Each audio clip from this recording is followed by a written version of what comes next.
यहूदी मुसलमानों को इस्लाम तो नहीं सिखाएगा। यहूदी और ईसाई आखिर एक मुसलमान को कौन सा इल्म और तालीम दे सकते थे, यानी इल्म कैसा भी उसे हासिल करना चाहिए, चाहे वो मदरसे की तालीम हो या फिर स्कूल और कॉलेज का। लेकिन मुसलमान ने तालीम से ही दूरी बना ली।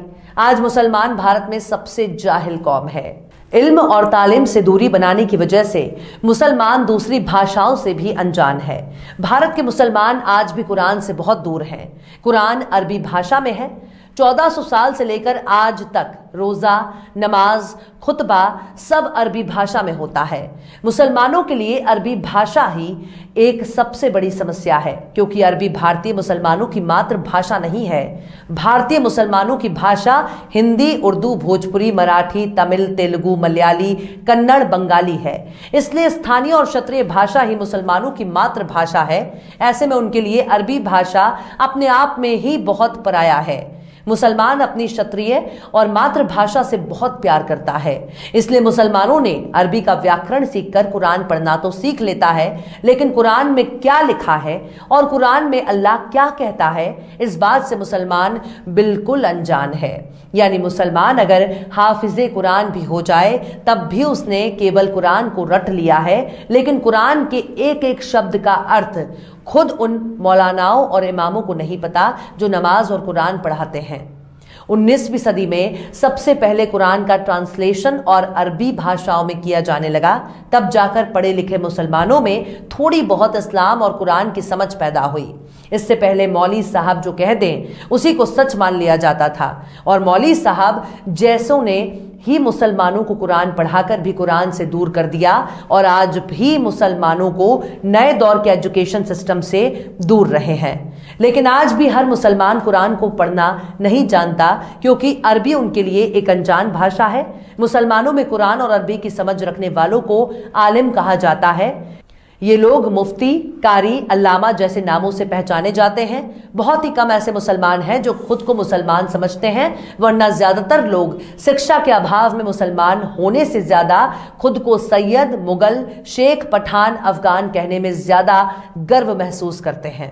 तो ऐसे में सवाल है कि ऐसी जाहिल, बदकार और जातिवाद से दूषित कौम को आप किस नजरिए से मुसलमान कहते हैं?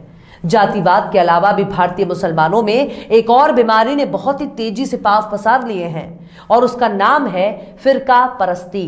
मुसलमानों को धक्के मारकर पीछे धकेलने में जातिवाद और वैचारिक मतभेद की बहुत बड़ी भूमिका है। मुसलमानों में सबसे ज्यादा जातिवाद और मसलक फिरके हैं। इन्हें आप वैचारिक मतभेद वाले संगठन या फिर विचारधारा कह सकते हैं। इनको देवबंदी, वहाबी, बरेलवी के नाम से भी पहचाना जा सकता है। आपको ये बात सुनकर भी बहुत हंसी आएगी कि भारत का मुसलमान ही विचारधारा के आधार पर एक दूसरे को मुसलमान नहीं मानते। आप सोच रहे होंगे, अगर ये लोग एक दूसरे को मुसलमान नहीं मानते तो फिर क्या मानते हैं? दरअसल ये लोग एक दूसरे को काफिर और गैर मुस्लिम मानते हैं। दरअसल हर देवबंदी, वहाबी, बरेलवी एक दूसरे को अपना वैचारिक दुश्मन मानते हैं, एक दूसरे के खिलाफ फतवे जारी करते रहते हैं। भारत के मुसलमान इतने निर्लज्ज हो चुके हैं कि इन्होंने विचारधारा के आधार पर अपनी अपनी मस्जिदें भी बनवा ली हैं। हर विचारधारा वाला व्यक्ति दूसरे विचारधारा वालों की मस्जिद में नमाज पढ़ने से परहेज करता है। एक फिरका तो खुद को बरलेवी कहता है और कहता है कि जो मुसलमान बरलेवी नहीं वो मुसलमान ही नहीं और कभी भी जन्नत में नहीं जाएगा। यानी जन्नत का एकमात्र दावेदार वो खुद को मानता है। आपको हैरानी होगी कि दूसरे विचारधारा के मुसलमान ने अगर बरेलवी विचारधारा की मस्जिद में कदम रख दिया तो फिर उसकी खैर नहीं।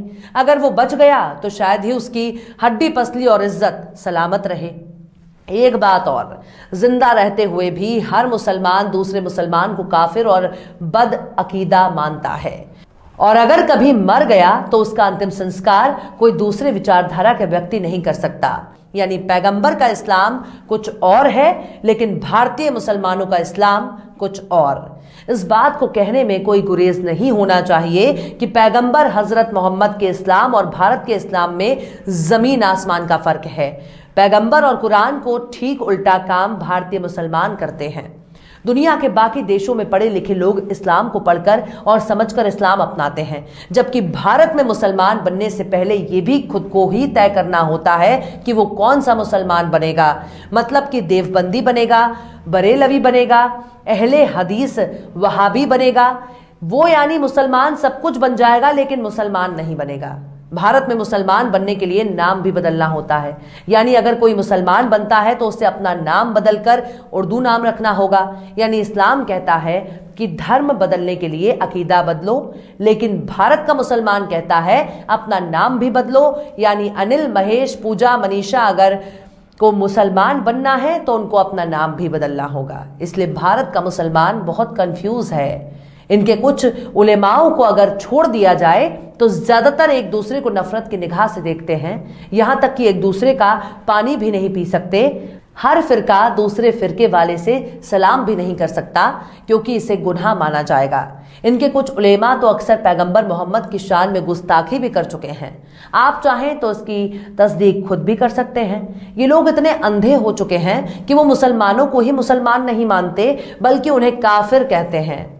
तो ये है भारतीय मुसलमानों की एकता और अखंडता।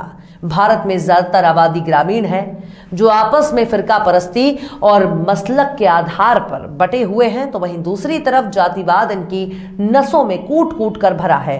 भारतीय मुसलमानों के जैसे ही अखंड भारत के